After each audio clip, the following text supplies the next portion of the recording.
ଡେରି ମାନେ ବହୁତ ଡେରି ହେଇଯାଇଛି। ଯେତେବେଳେ ପାଇବା କଥା ସେତେବେଳେ ମୁଁ ପାଇନି।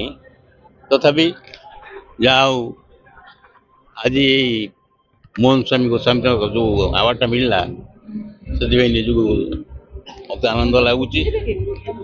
ଆଉ ଯେଉଁ ଜୁରିମାନେ ବି ଆମମାନଙ୍କୁ ସିଲେକ୍ସନ୍ କରିଛନ୍ତି ସେମାନଙ୍କୁ ଧନ୍ୟବାଦ ଦେବି ଯେ ଦୀର୍ଘ ବର୍ଷ ପରେ ଆଜି ଆୱାର୍ଡ଼ ମୋତେ ମିଳିଛି। ସେଥିପାଇଁ ଯେମିତି କହନ୍ତି ଯେ କେତେ ଭାତ ଗଲାଣି ସେଇ ହାଣ୍ଡି ପଡ଼ିଛି, କେତେ ପୁଲିସ ଗଲାଣି ସେଇ ଫାଣ୍ଡି ପଡ଼ିଛି, କେତେ ପେଣ୍ଟ ଗଲାଣି ହେଲେ ଯାହା ପଡ଼ିବା କଥା ପଡ଼ିଛି ନା। ଆଉ ସେମିତି ଆମେ ସେମିତି ପଢ଼ିଥିଲୁ। ଆଜି ପୁଣି ଲୋକଲୋଚନକୁ ଆସିଲୁ। এই ଅଗଣିତ ଦର୍ଶକମାନେ ହେଉଛନ୍ତି ମୋର ପ୍ରଶଂସକ। ତାଙ୍କରି କରତାଳିରେ ମୁଁ ଉତ୍ସାହିତ ହୋଇ ଅଭିନୟ କରି ଚାଲିଥିଲି।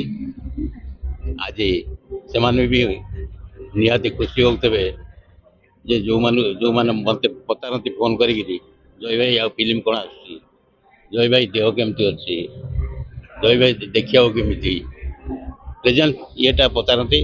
ସେମାନେ ଆଜି ବହୁତ ଖୁସି ହେଉଥିବେ। କାଲି ସବୁ ଆସି କାଲିଠୁ